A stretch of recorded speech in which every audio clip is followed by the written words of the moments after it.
Donc nous avons vu la semaine, non, il y a 15 jours, ou 3 semaines, la fois dernière. Non, il y a 15 jours. Il y a une vingtaine de jours. Nous avons vu, en étudiant le débat Lippmann-Dewey, comment deux grands intellectuels, Lippmann et Dewey, considérés comme, tous les deux comme progressistes, l'un et l'autre nourris de darwinisme. Il y en a même un des deux qui a fait un livre comme ça sur Darwin, sur l'influence de Darwin sur la philosophie, c'est Dewey, et qui se réclament tous les deux du pragmatisme. L'un d'eux, d'ailleurs, est le fondateur et l'un des fondateurs du pragmatisme, c'est Dewey encore. Nous avons vu comment ces deux intellectuels cherchent une porte de sortie à la crise du libéralisme de l'époque, fin 19e, début 20e, qui s'étend sous leurs yeux. Ils pensent tous les deux qu'il faut reformuler les prémices de la démocratie pour les adapter à ce qui s'est développé sous leurs yeux, vient de se développer sous leurs yeux aux États-Unis, c'est ce qu'ils appellent, après Wallace, qui a inventé l'expression, « the Great Society ». The Great Society, la grande société. Donc ils pensent tous les deux qu'il faut s'adapter à cette Great Society. Mais une fois qu'on a dit ça, tout de suite les chemins de l'un et de l'autre bifurquent. Dewey, lui, il propose de restructurer la société de manière à ce que les citoyens puissent auto-organiser librement leur communication. Il est dans une vision des choses, on va dire, horizontale, pour simplifier beaucoup. Alors il fait appel pour cela aux enquêtes, etc. La théorie des enquêtes de Dewey, elle est célèbre, je n'insiste pas. Lippmann, lui, Walter Lippmann, lui, c'est très différent. Il se méfie de la masse, des masses, ou de la masse. À son époque, on dit la masse. Nous, on a plutôt tendance à dire les masses, populaires, entre parenthèses. Mais à l'époque, on dit la masse. De la masse informe, soumise aux stéréotypes, ce sont des expressions de l'époque, de la masse informe soumise aux stéréotypes, et il préfère, lui, faire appel aux experts. On peut dire que Dewey est dans une optique, pour employer des expressions d'aujourd'hui, qu'on pourrait dire de démocratie participative, expressions d'aujourd'hui, ce ne sont pas des expressions de l'époque, tandis que Lippmann, il propose un mix de gouvernement des experts, pour le coup, là c'est une expression d'aujourd'hui, de manufacture du consentement, c'est un titre d'un livre de Lippmann de l'époque, aussi de Noam Chomsky, la manufacture of consent. Donc Chomsky n'a pas inventé elle vient de Lippmann. Pour finir le mixte, eh bien, de démocratie minimaliste procédurale. J'ai déjà présenté la fois dernière, j'ai déjà dit la fois dernière ce qu'il fallait entendre par là. Donc voilà les deux bonhommes, quelques repères sur leur débat. Le colloque Lippmann, il se déroule du 26 au 30 août 1938 à Paris. 26 intellectuels libéraux qui se réunissent pour discuter des possibilités de rebond du libéralisme, et l'objet d'étude ou le prétexte du colloque, c'est un livre que Walter Lippmann a publié en 1937, l'année d'avant, qui s'intitule, je vous donne son titre français, qui s'intitule « La cité libre ». La cité libre. on peut déjà faire remarquer que quelqu'un qui publie un livre en 1937, ce livre est traduit et publié en français un an après, bravo, bravo les gars. Hein. Qu'est-ce que ça signifie? Il y a une interprétation déjà à faire de ça, c'est-à-dire qu'on a affaire à quelqu'un qui est choisi par l'establishment, qui est coopté par l'establishment, et dont les publications sont considérées comme méritant de faire l'objet d'un colloque. Ce n'est pas à tout le monde que cela arrive. Donc, ce colloque 1938, on va dire 10-12 ans ont passé depuis le débat que nous avons étudié la fois précédente. Lippmann, qui est jeune au moment du débat, comme nous étions dans les années 20, il a 30 ans. Lippmann, maintenant, il a dans la quarantaine. C'est quelqu'un qui est devenu influent, célèbre. C'est devenu un immense journaliste américain, extrêmement influent. Depuis 1931, il tient dans le New York Herald Tribune une chronique syndiquée sur l'actualité politique qui s'intitule Today and Tomorrow. Et il fait et défait l'opinion. Il faut vraiment se persuader de bien intégrer ça. Donc, notre histoire, elle commence en 1934, quand Lippmann donne un certain nombre de conférences à Harvard, qui vont faire l'objet d'un livre, The Method of Freedom. Dans cet ouvrage qui, selon François Denord, constitue la première étape de la réflexion qui mènera la cité libre, Lippmann constate l'impossibilité de restaurer l'économie mondiale sur la base des principes d'avant-guerre. Pourquoi cette impossibilité? C'est parce que les peuples sont arrivés en masse dans le champ politique et ne croient plus en l'ordre antérieur, c'est-à-dire le libéralisme de fin 19e, début 20e. Hein. C'est celui-là qui est en jeu. Pourquoi? Parce que fin 19e, c'est la Grande Dépression. La Grande Dépression, elle dure 30 ans. Alors, aux États-Unis, c'est un petit peu différent. Aux États-Unis, eux, c'est la progressive era, l'ère progressiste. C'est différent. Mais pour l'ensemble, la globalité des pays développés, la fin 19e, début 20e, c'est la Grande Dépression. Et donc, les peuples ne croient plus au système, et par ailleurs, suite à la Grande Guerre, les pouvoirs politiques et économiques vont maintenant de concert, et les peuples, évidemment, l'ont bien vu.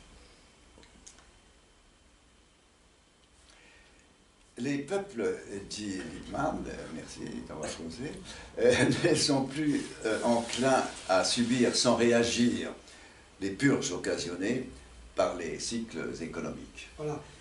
On peut rajouter une petite chose, c'est que ce qu'on appellera par la suite le capitalisme monopoliste d'État. Bon, c'est une expression, à vrai dire, d'après la Deuxième Guerre mondiale. Elle est due à Paul Bocara, l'économiste du Parti communiste. Avant la guerre, on ne parle pas encore de capitalisme monopoliste d'État. Mais les premiers éléments de cette phase du capitalisme sont déjà là. Et la Première Guerre mondiale y a beaucoup contribué. Donc, quand je dis tout à l'heure, quand je disais pouvoir politique et pouvoir économique qui fonctionnent de concert, c'est cela qu'il faut voir derrière cette formule-là. Et ça, les peuples l'ont capté tout de suite.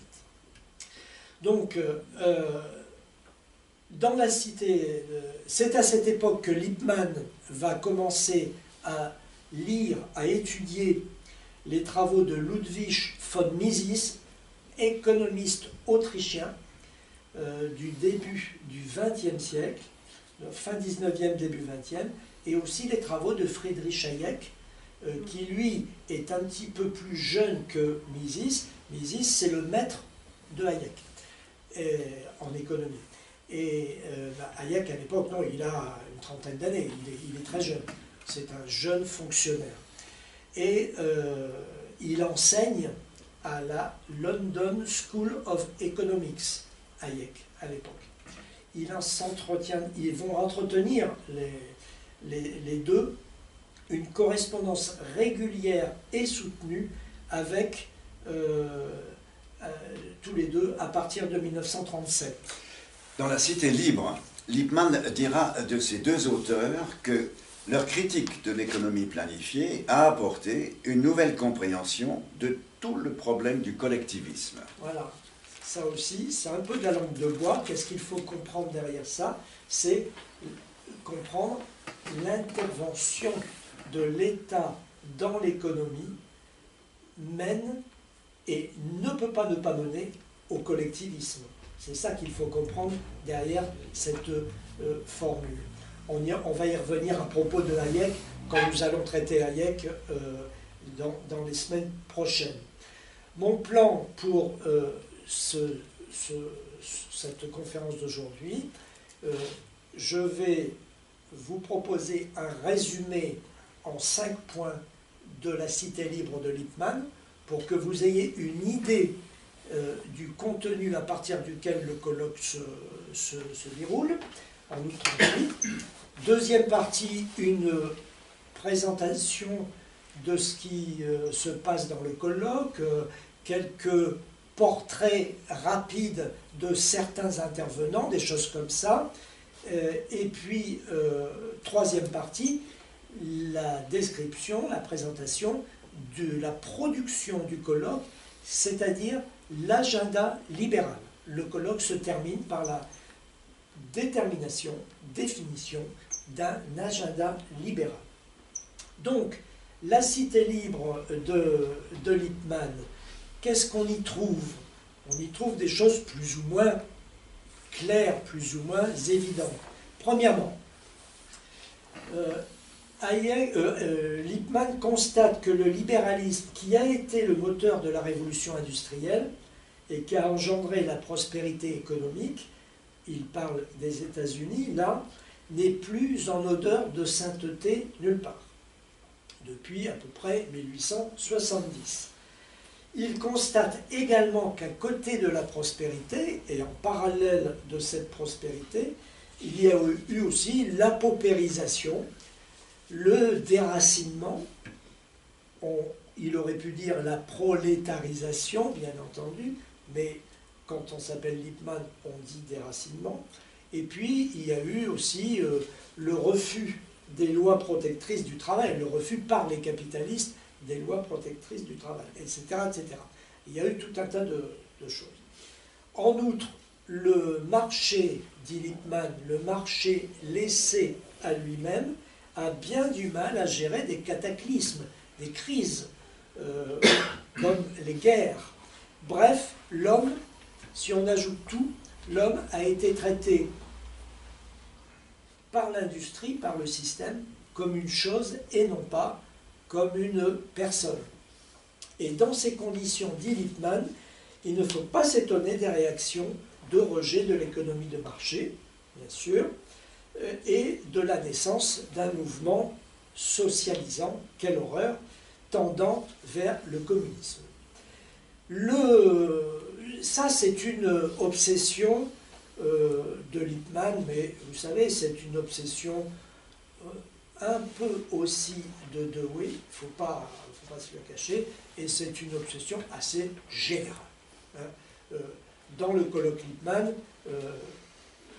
tout le monde est contre l'économie, le mouvement socialisant tendant vers le communisme. Le problème est que les réponses apportées à cette situation, c'est-à-dire le mouvement socialisant tendant vers le communisme, le problème est que les réponses apportées à droite comme à gauche, dit Lippmann, sont illusoires et dangereuses. parce qu'elles font l'une et l'autre la part trop belle à l'État. Les réponses de droite comme les réponses de gauche. On peut relever dès ce premier point, donc, une originalité de l'analyse de Lippmann. Elle consiste à dire que la catastrophe totalitaire constitue une réaction à une autre catastrophe, celle du capitalisme historique. Voilà. Lippmann est l'un des très rares auteurs, on va lui reconnaître cela, à brosser un tableau sombre du capitalisme. On va lui reconnaître ça. Hayek, rien à voir. Vous ne trouverez sous la plume de Hayek aucun commentaire négatif sur le capitalisme. Même le chômage le plus sombre, ça trouve des explications à ses yeux. Donc, il est un des auteurs à dresser ce tableau sombre du capitalisme sur tous les plans, économique, social, humain, moral, intellectuel, etc. Donc c'est, ma foi, toujours bon à prendre. Deuxième grande idée ou grand thème de Lippmann dans La Cité libre, la solution aux dérives du libéralisme n'est pas le rejet de celui-ci, mais son adaptation. Non, on ne rejette pas le libéralisme, mais on l'adapte. Et Lippmann définit ainsi son projet. Il veut refonder le libéralisme contre ses déviations historiques. Et pour ce faire, dit-il, il faut distinguer le mot et la chose. Le mot, il est complètement dévalorisé, dévalué, pour prendre une expression financière, et il est permis de penser, dit-il, qu'il n'est plus attractif du tout. Qu'il constitue aujourd'hui un ornement fané évoquant les sentiments les plus douteux. Voilà. Voilà pour le mot. Par contre, il est important de déterminer, comment dire, parlons de la chose, il est important de déterminer ce que le libéralisme en tant que tel a apporté en termes d'émancipation et de prospérité. Il s'agit, dit Lippmann, de trouver la meilleure façon d'adapter la loi et la politique à un mode de production dans lequel le travail humain est spécialisé et qui rend en conséquence les individus et les sociétés de plus en plus dépendants les uns des autres dans le monde entier. Voilà. Donc, en particulier, il faut renforcer les mécanismes de marché. Là-dessus, dit Lippmann, Spencer n'a pas été à la hauteur. C'est la sacralisation du laisser-faire manchestérien qui est la cause de la déchéance du libéralisme. Je rappelle ce que j'ai déjà dit la fois dernière, la caractéristique de la façon dont Spencer, fin 19e, 3e et 4e quart du 19e, la façon dont Spencer argumente, c'est de dire, lui aussi, il dit, le libéralisme est en crise, il est au nid de tous, et lui aussi, il dit, il faut non pas retirer du libéralisme pour que ça aille mieux, mais il faut en rajouter pour que ça aille mieux. Donc, Lippmann, il s'inscrit dans cette continuité tout en la critiquant. À cet égard, là où il critique Spencer, il dit la distinction ou la séparation entre un champ de l'économie qui relèverait des lois naturelles et un champ de la politique qui lui relèverait de la loi des hommes n'est pas une bonne chose. Et c'est avec ces idées en tête qu'il faut remettre l'ouvrage sur le métier dit Lippmann, c'est-à-dire articuler, confondre l'économique et le politique. Vous voyez, si je dis capitalisme monopoliste d'État, vous voyez les résonances. Sur ces bases, dit Audier, Lippmann adresse un programme d'action qui reste fidèle aux valeurs philosophiques du libéralisme, tout en rompant avec les errements des libéraux historiques. Voici ce que dit Lippmann dans La Cité libre. L'effet de ces réformes serait en effet avant tout de réduire considérablement les possibilités d'enrichissement par l'exploitation et par l'exercice de privilèges légaux. Ces réformes s'attaquent à la source des gros revenus provenant des divers genres de monopoles, des droits exclusifs sur le sol ou les ressources naturelles, des mauvais marchés sur lesquels les ignorants et les faibles sont désavantagés. Au point de vue de l'économie d'échange, les revenus provenant de ces inégalités naturelles ne sont pas légitimement gagnés.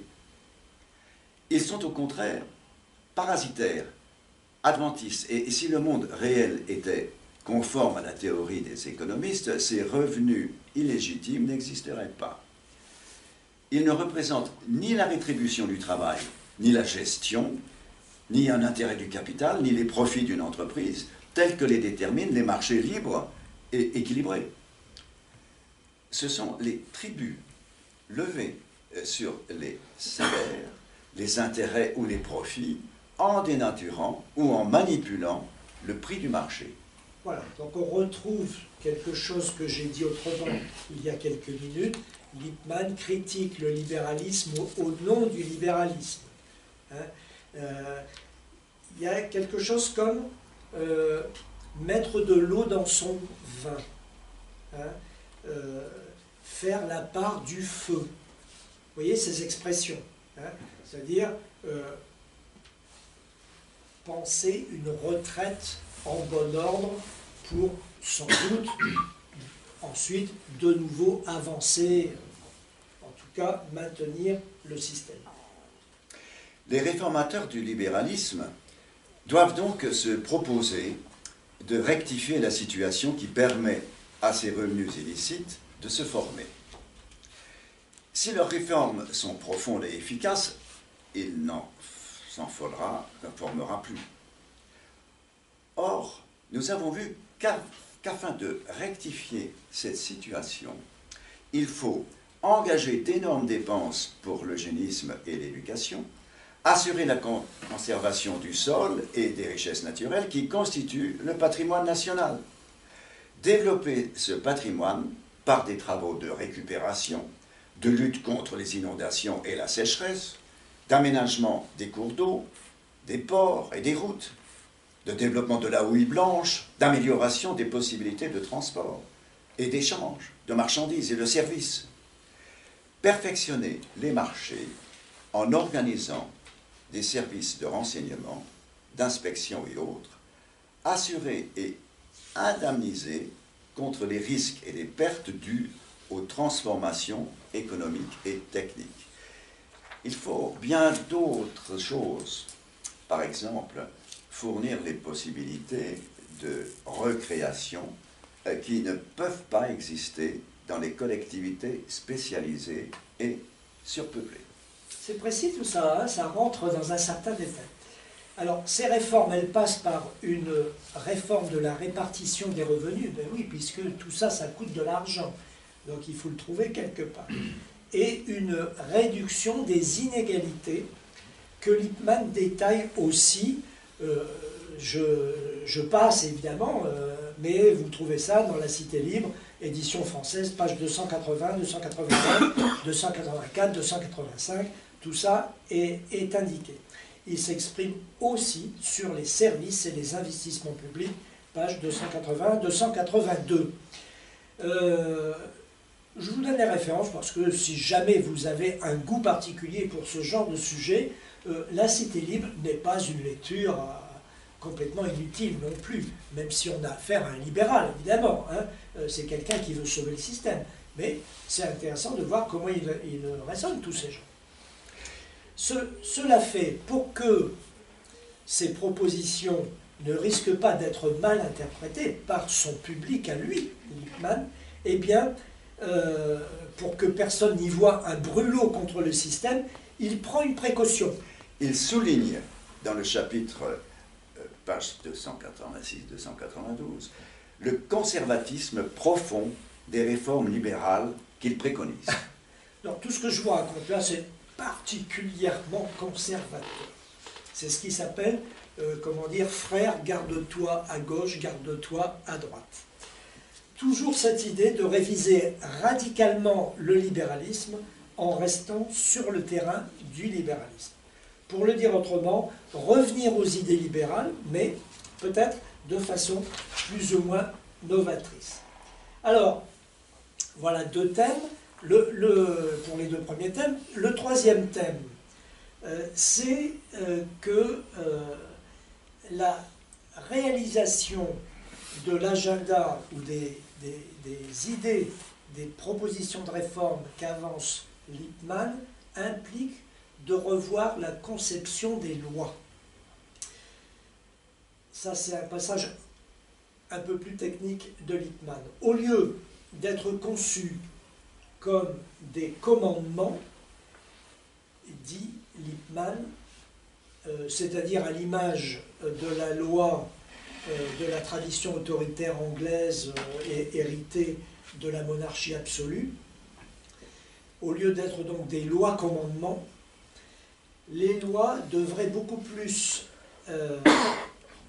tenir compte des relations, on dirait, moi je dirais, des rapports sociaux qui existent au sein de la société, entre les êtres humains et les choses, et conformément cela à la tradition libérale.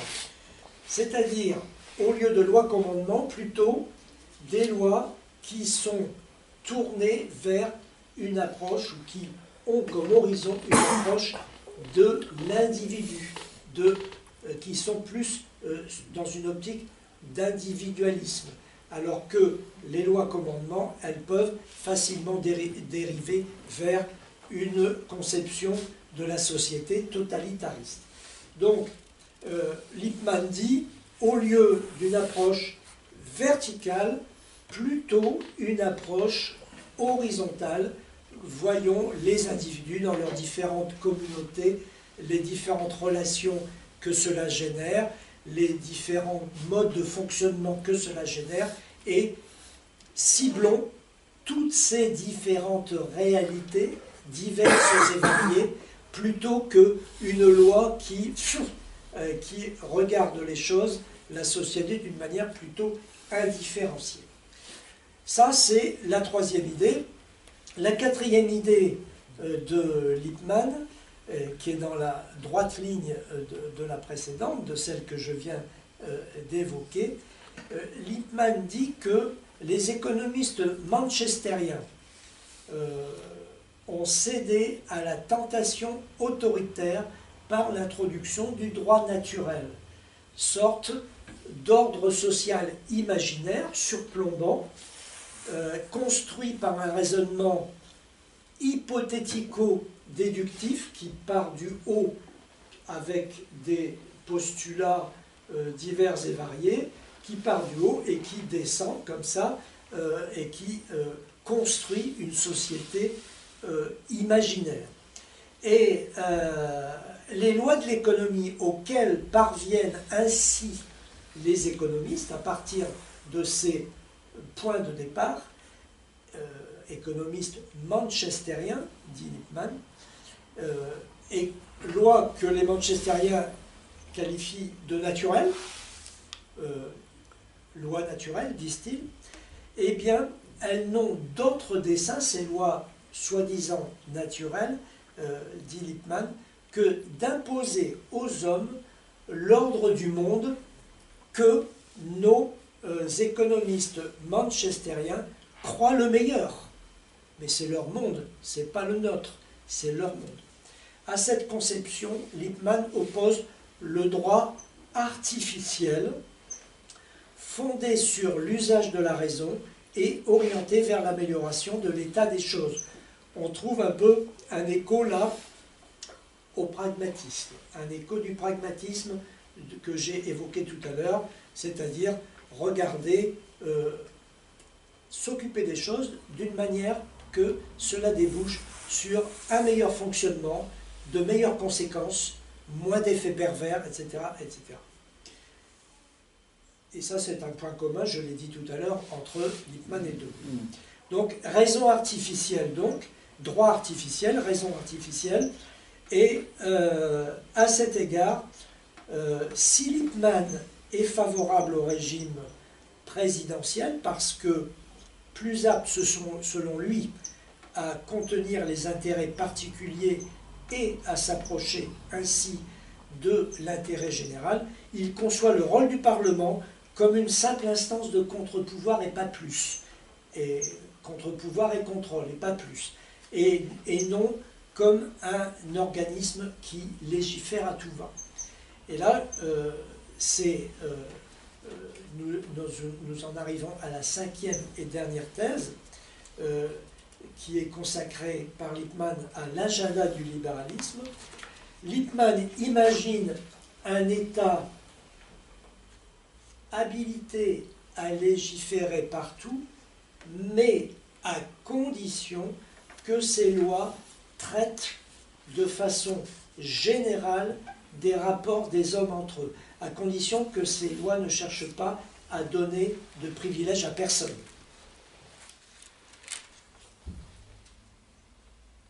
C'est là où tu es. Mettez-vous d'accord, ouais. Attends, non, parce que c'est chaque fois que je martyrise mon texte, c'est comme ça que ça se passe. Attends. C'est parce que nous sommes obligés de raccourcir un petit peu. Tu as bien improvisé. Oui, Voilà. C'est pas la même chose que je pense. Ah, d'accord. Encore une œuvre stalinienne. Et encore une œuvre stalinienne. La censure est de partout. Hein. Alors attention, au passage, il reproche aux États, c'est bien ça que tu voulais dire. C'est ça. Aux États modernes de vouloir donner des privilèges à tout le monde. Ce qui, d'après lui, ne peut que conduire à une impasse. Par exemple, il reproche aux États modernes leur tropisme vers le planisme. Ce mot-là, vous ne le connaissez peut-être pas. Il était très répandu à l'époque, au début du XXe siècle. Il a été popularisé par un économiste belge, Deman, D-E, plus loin, M-A-N, Deman, le planisme, ou bien, autre mot de l'époque, le constructivisme.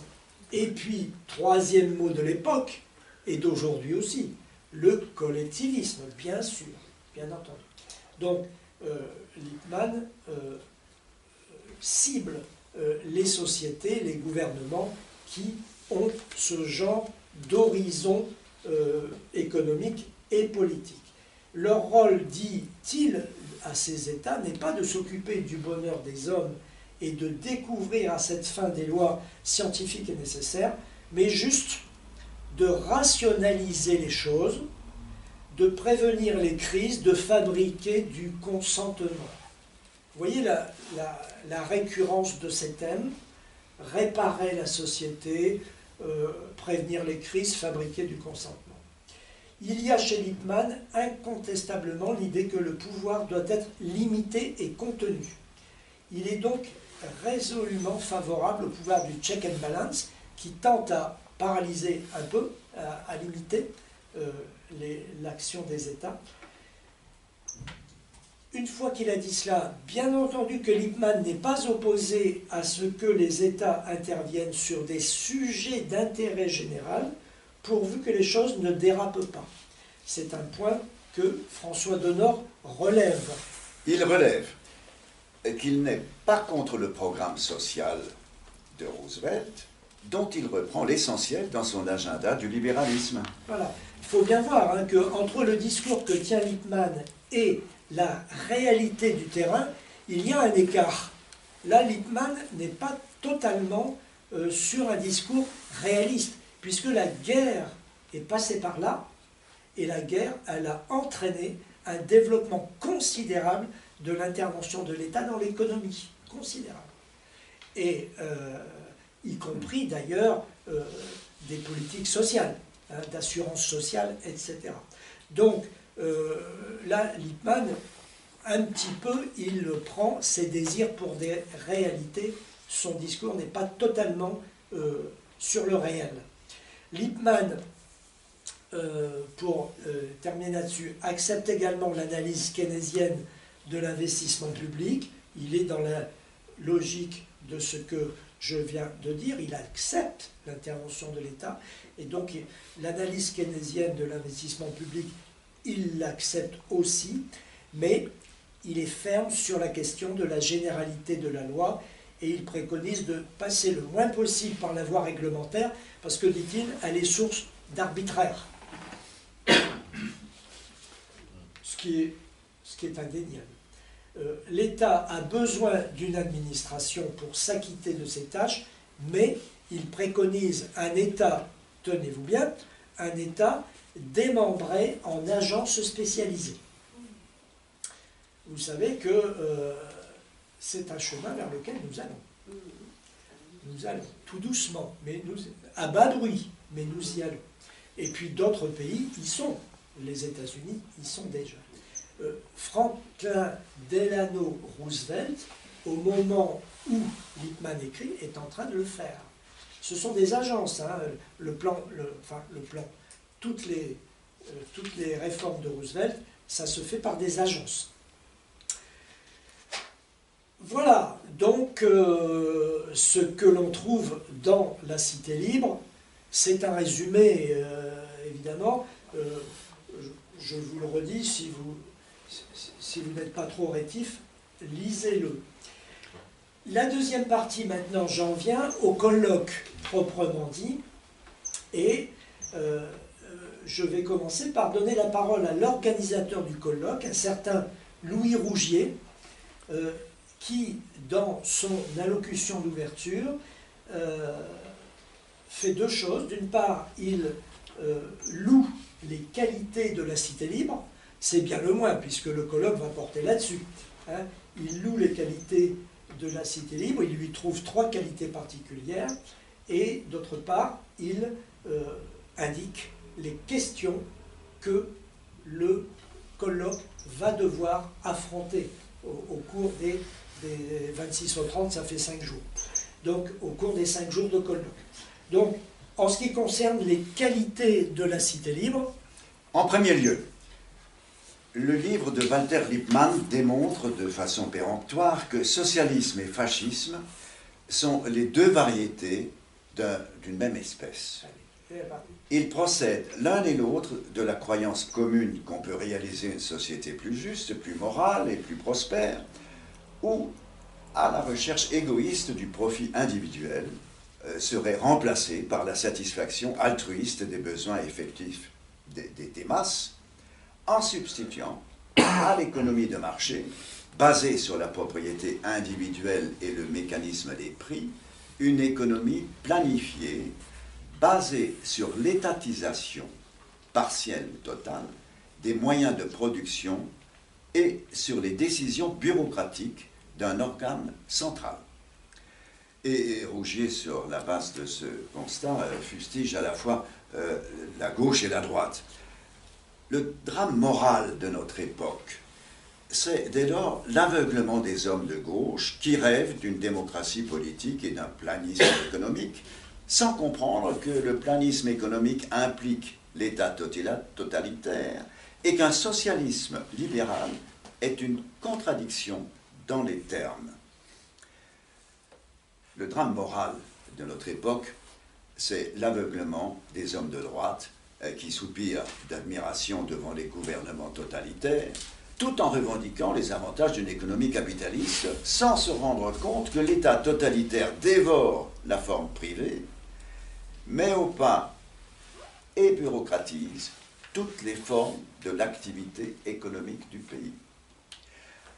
En deuxième lieu, Walter Lippmann montre bien que le régime général n'est pas seulement le résultat d'un ordre naturel spontané, comme déclaraient au XVIIIe siècle les nombreux auteurs des codes de la nature, mais qu'il est aussi le résultat d'un ordre légal qui suppose un interventionnisme juridique de l'État.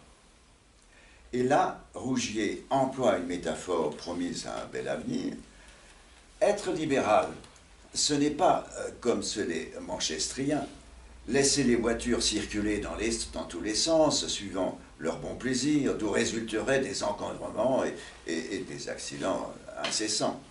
Ce n'est pas, comme le planiste, fixer à chaque voiture son heure de sortie et son itinéraire. C'est imposer un code de la route, tout en admettant qu'il n'est pas forcément le même au temps des transports accélérés qu'au temps des diligences. Voilà. En ce qui concerne les questions auxquelles Oui. la colle a trouvé des réponses, hein. Oui, J'en aurai une question alors. Le déclin du libéralisme, en dehors de toute intervention de l'État, est-il inévitable par suite des lois même de son propre développement? Deuxième question, le libéralisme peut-il satisfaire les exigences sociales des masses du monde actuel? Voilà. Donc, le livre a plein de qualités. Les questions auxquelles le colloque va avoir à répondre, eh bien, Louis Rougier les indique également. Et je passe assez vite à l'agenda du libéralisme parce qu'il est 8h-5. Dans la trace écrite, vous aurez une description des 3 principaux protagonistes du colloque, Hayek, Keynes et Lippmann. Leur principale thèse, etc. etc. Je ne peux pas passer là, je suis obligé d'accélérer, mais dans la trace écrite, vous verrez ce qui rapproche ou ce qui distingue les discours des uns et des autres. Daniel. Oui. À quel moment a commencé le déclin du capitalisme et qu'est-ce qui a causé ce déclin? Ça, c'est une question à 500 €, mais on va dire que la vie... En gros, quoi. Oui, bien sûr, en gros. Mais d'abord, ce qu'il faut savoir, ce qu'il faut dire, c'est que la vie du capitalisme est faite de crises. C'est sa nature. C'est sa nature. Dans le Capital, Marx explique que le capitaliste, je vais vite, que le capitaliste a tendance à développer de manière compulsive son marché. Il produit ceci ou cela, il a tendance à le développer de manière compulsive. Toujours plus. Toujours plus. La concurrence joue par rapport à ça un rôle directeur, un rôle majeur. C'est que un capitaliste qui ne serait pas dans la logique du toujours plus, à terme, il est foutu. Donc, la concurrence, là je suis en train de te faire source de stress. Un résumé du Capital, il faut en prendre et en laisser, mais c'est l'idée, l'esprit. Hein. Donc, la concurrence, le système de la concurrence pousse inexorablement chaque capitaliste à développer de façon compulsive son activité. Et donc nous avons comme ça, dans un pays, dans n'importe quel pays, des milliers de capitalistes divers et variés qui procèdent de cette façon. Et ça c'est premièrement, c'est un constat qu'on peut faire. Premier élément de réponse. Deuxième élément de réponse, c'est quoi? C'est que, toujours le Capital, hein, mais résumé à la hache, le capitaliste a tendance à éliminer dans son système productif, de quoi il est constitué le système productif, c'est le travail mort et le travail vivant. Hein, c'est le travail mort, c'est les machines, les locaux, les hangars, etc., etc. Les outils, les machines, les outils, les hangars. Et le travail vivant, c'est nos pommes. Bien. Il a tendance à évacuer le travail vivant, c'est-à-dire à remplacer les ouvriers par des machines. Bien. C'est ce qu'on appelle augmenter la composition organique du capital. Bien. C'est la formule de Marx. Bien. Mais, troisième élément de réponse, et il n'y en aura pas 4, il n'y en aura que 3, donc ça c'est le deuxième. Le troisième élément de réponse, c'est de dire, si d'un côté, la production se développe à tout va, que d'autre part, donc ça c'est le premier élément de réponse, que d'autre part, deuxième élément, la force, le travail vivant est éliminé en faveur du travail mort. Ça veut dire quoi? Ça veut dire qu'on supprime des emplois. Il y a de plus en plus de chômeurs. Des salaires. Il y a plus de chômeurs. On supprime des emplois, des salaires, on supprime du pouvoir d'achat. Donc, troisième élément de réponse, c'est quoi? C'est de dire que, inexorablement, le système va toujours vers des crises. Des crises qui sont des crises... Bon, je suis désolé de résumer en 5 minutes... C'est Schumpeter? Ah non, c'est Marx. Oui, mais qui reprend cette analyse et... alors Schumpeter, lui... J'essaie de... Oui, mais qui analyse quand même... Schumpeter, comme étant un auteur. lui, son truc, c'est de dire que le capitalisme connaît des crises, mais il rebondit par des transitions créatives. Voilà. Des innovations créatives. Bien. Et il a la formule de destruction créatrice. Voilà. Marx n'aurait peut-être pas été contre. Tout ça est à voir. Il ne l'a pas prononcé. Hein. Bon. Non, mais si, mais Marx, il envisage quand même que le capitalisme court à sa fin. Hein. Alors, donc Marx, lui, il dit le capitalisme va vers sa fin inexorablement. Cela dit, nous sommes aujourd'hui en 2023, nous sommes toujours en capitalisme, évidemment. Bien, donc, c'est ça qu'il faut voir.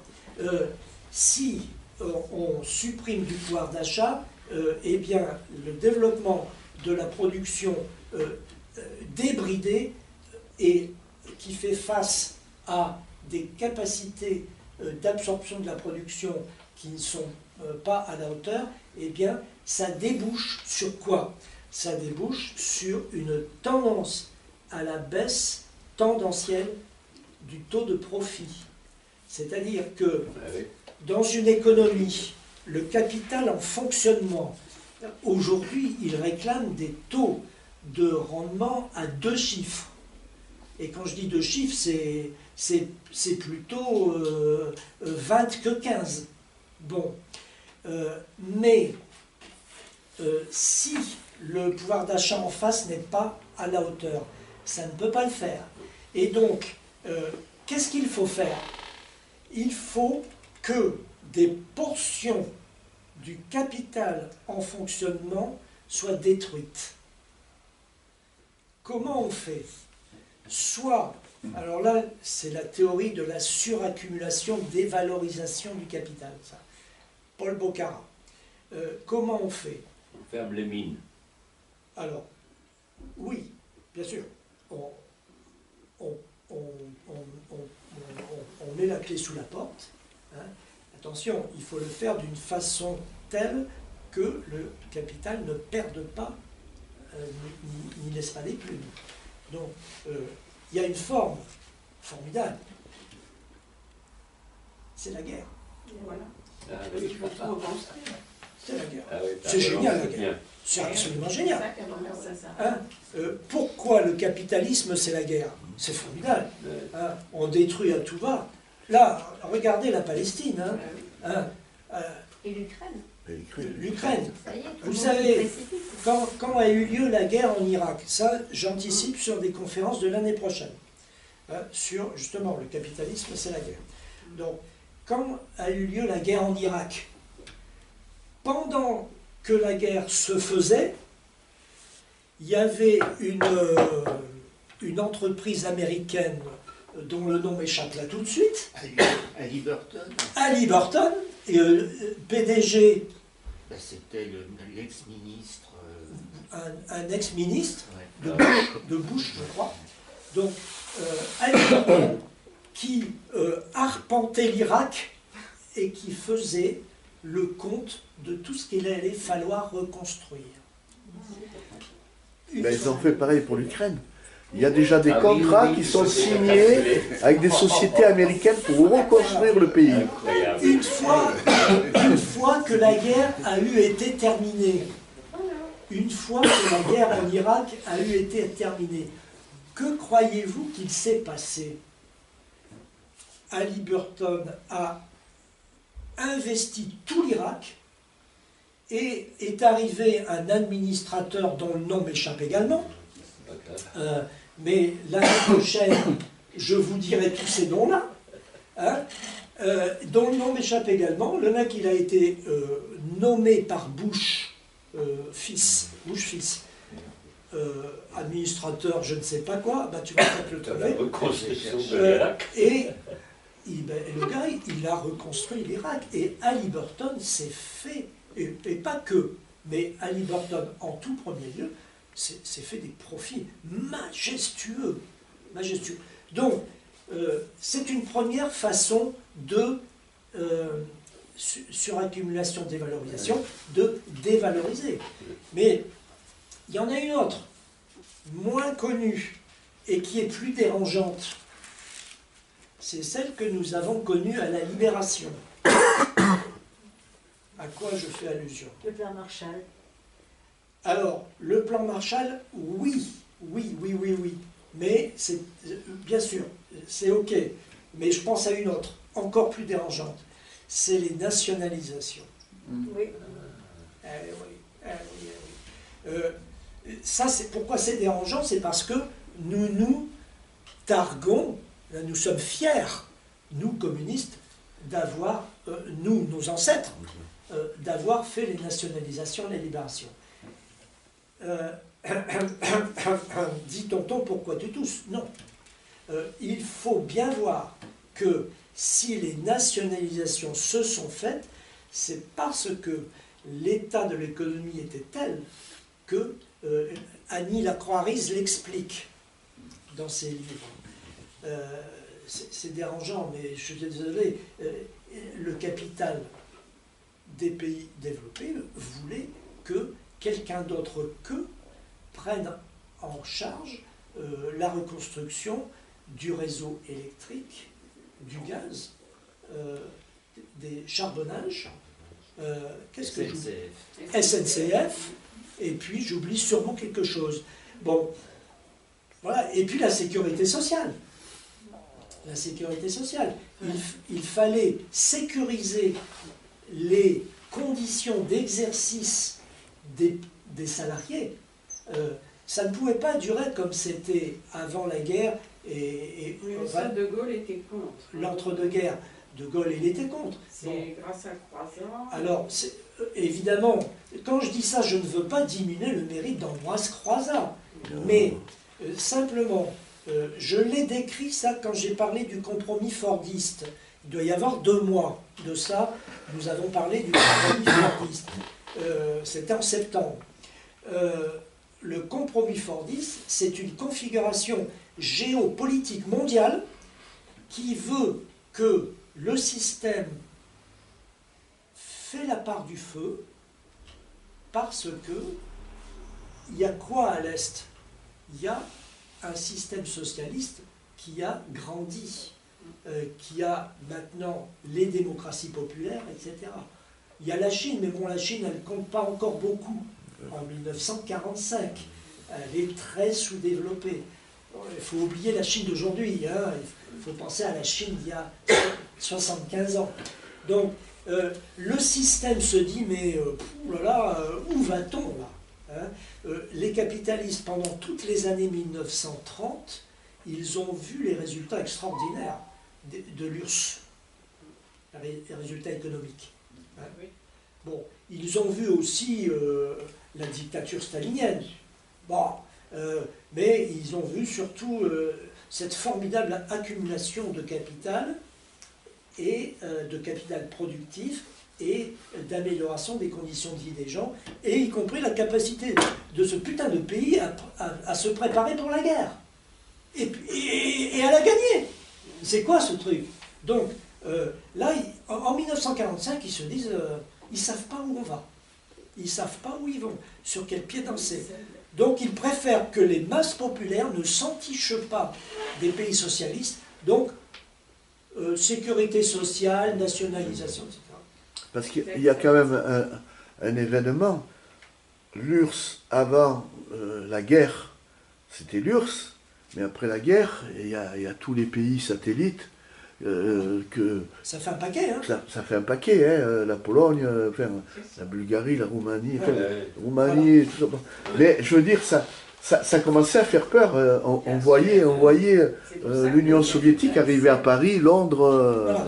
Donc moi je dis, encore une fois, je ne veux pas dévaloriser l'action des communistes de l'époque, simplement je dis, ils ont eu l'intelligence d'évaluer les rapports de force en présence, surtout après la victoire de Stalingrad.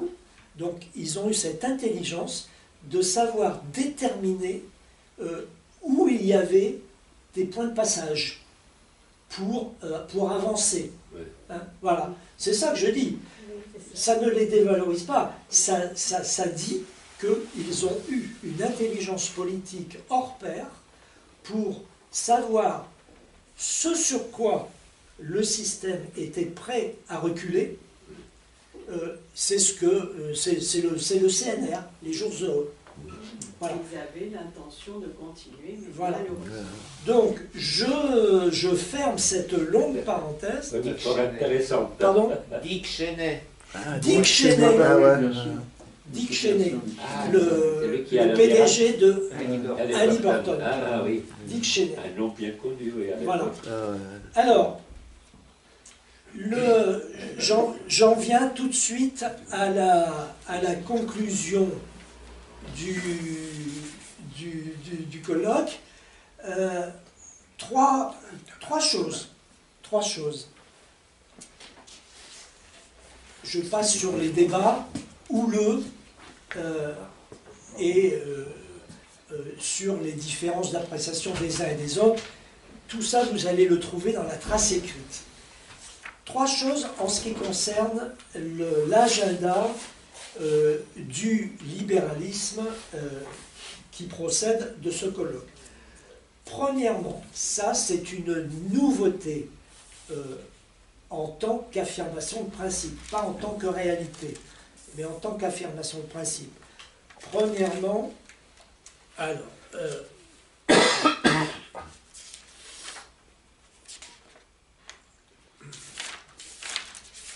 alors là, on est vers la fin. Voilà. Premièrement, l'État se voit reconnaître un rôle de régulateur juridique. Il faut prendre ces mots avec leur pesant de signification. C'est à l'État qu'incombe la responsabilité de déterminer le régime juridique qui sert de cadre au libre développement des activités économiques. Attention, nous sommes en 1938, nous ne sommes pas en 2023, hein. Nous sommes en 1938 et 26 libéraux disent ça. Il faut apprécier la préciosité de cette chose. Deuxièmement, les attributions que les libéraux concèdent classiquement à l'État sont élargies. Ça aussi, ça vaut son pesant de cacahuètes. Un État libéral peut et doit percevoir par l'impôt une part du revenu national et en consacrer le montant au financement collectif de la défense nationale, les assurances sociales, les services sociaux, l'enseignement, la recherche scientifique. 38, vous voyez? Donc, on vient de parler du compromis fordiste. Donc là, c'est on va dire, 40-45. Enfin, 45, on va dire 45. Bon. Et les jours heureux, 45. Ou 44. Qui le sait? 44 ou 45? Bon. Les nationalisations et tout, c'est 46. Hein. Oui, non, mais le programme du CNR, c'est 44-45. 44. Bon. Eh bien, vous voyez, là, en 38, C'était déjà prévu. vous voyez, ça commence à poindre. C'est pas la même chose. Troisièmement, plus largement encore, un droit d'intervention est reconnu à l'État, car Les prix du marché sont affectés par le régime de la propriété, public-privé, des contrats public-privé, d'intérêt public ou pas. Il faut donc réglementer. B. L'utilité maxima est un lien social, mais n'est pas nécessairement le seul qui doit être recherché.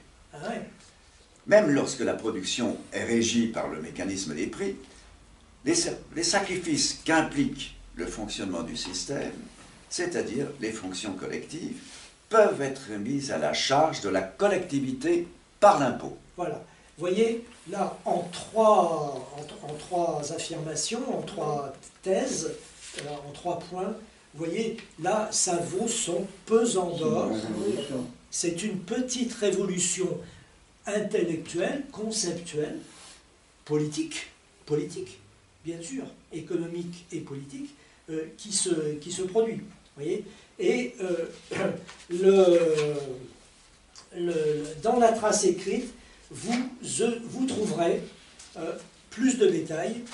Je les passe parce que le temps a passé, mais vous verrez, tout ça est décrit.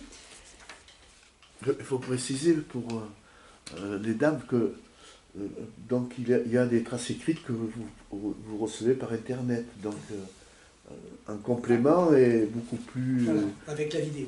Voilà. Vidéo et fichier, PDF.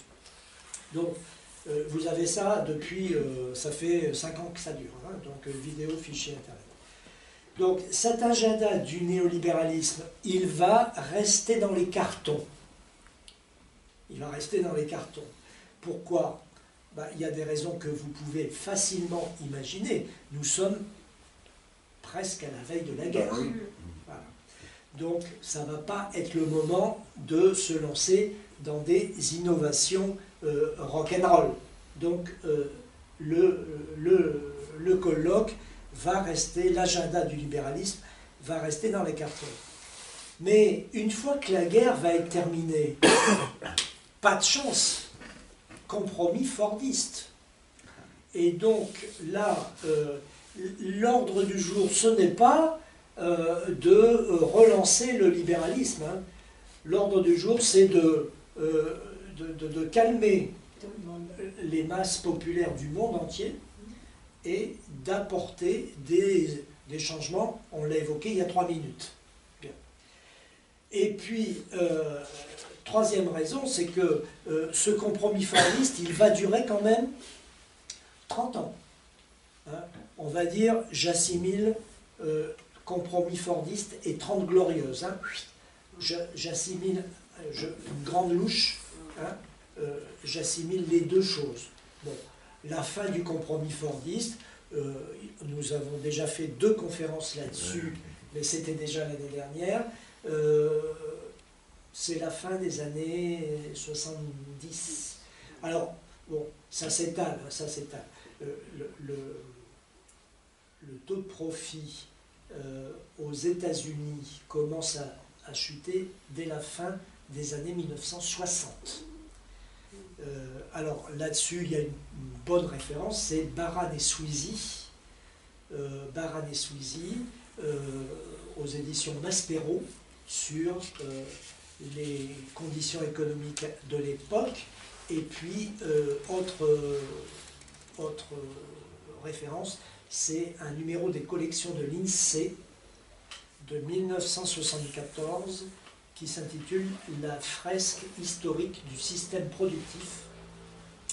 Et là, il faut le savoir, numéro rédigé avec une foultitude d'économistes communistes à l'époque, nous étions en 1974, et qui dit, voilà, on est en 1974, et qui dit, le système est en train d'entrer dans une phase longue. Donc ça, c'est les...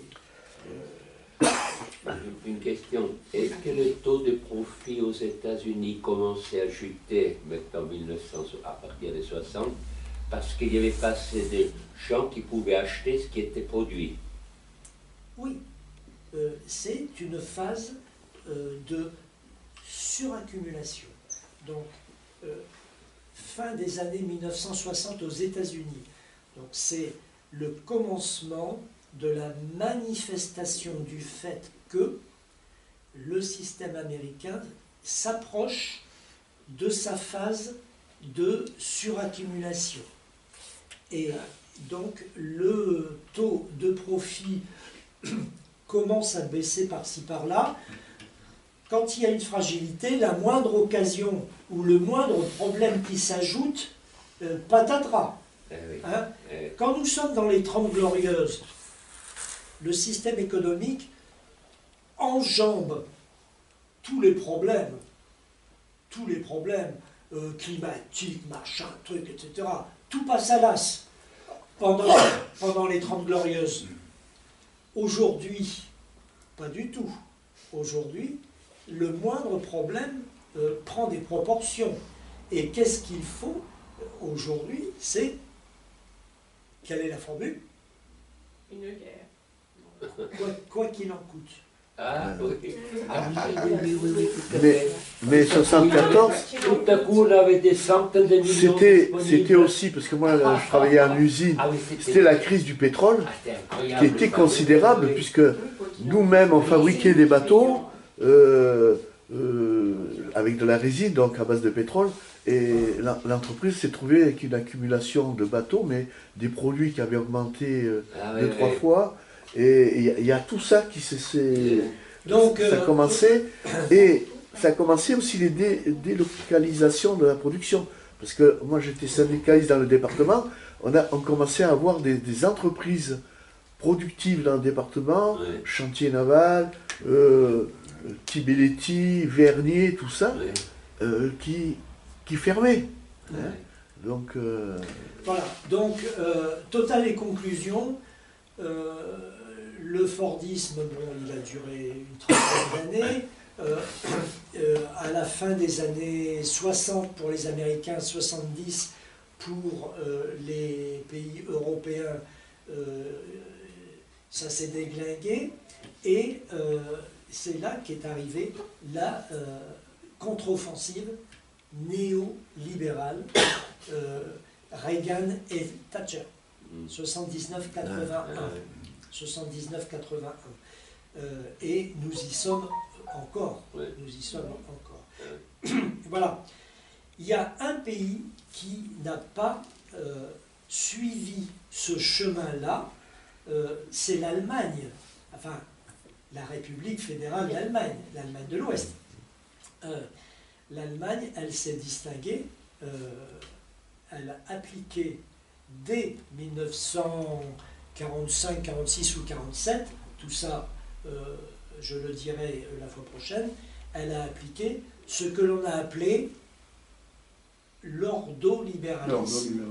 L'ordolibéralisme, c'est-à-dire une vision de l'économie et de la direction de la société spécifique à un économiste allemand qui s'appelle Walter Eucken. On va vous présenter tout ça la fois prochaine. C'est l'objet de la conférence de la fois prochaine. Mais quand même, il y a toujours des incidences au truc. L'Allemagne et le Japon, on leur interdisait d'avoir une armée, de se développer, et sur un budget national, le budget de l'armée, c'est considérable. Ah ouais. C'est pour cela que l'Allemagne et le Japon, ils ont pu monter, investir énormément, Oui. que ce que nous, on ne faisait pas, d'autant plus qu'il y avait toujours la crainte pour le capitalisme de l'Union soviétique, etc. Ouais. Donc c'est ce qui leur a permis d'être une puissance européenne. Ouais. Et alors le Japon, aujourd'hui, c'est un peu plus compliqué. Hein, on n'en entend plus parler, mais à un moment donné, ils étaient très Je développés. sais pas pourquoi. Est-ce que la Chine, au niveau technique, de la production, etc., a un peu étouffé les possibilités du Japon, mais c'est vrai que... Ils ont manqué le virage du numérique. Ouais. Ah bon? Ils ont raté le virage du numérique, le Japon. Ah bon? Il me semble. Première nouvelle. Ah oui. Ben, regardez qui est-ce qui a développé les puces, etc. C'est la Corée du Sud, c'est pas le Japon. Hein. C'est Taïwan. C'est Taïwan. Ouais, Et le d'accord. Japon est absent, alors qu'il était en pointe dans les années Dans 80, toutes les autres Ah oui, oui, oui. du point de vue économique. Numéro 3 mondial. Hein. Bien sûr, vous vous souvenez du toyotisme? Ouais, ouais. Ah oui, oui, oui, oui. Qu'est-ce Avec qu'on le nous a patron de Toyota qu'on bourré connaît bien en France. le mot avec Toyota?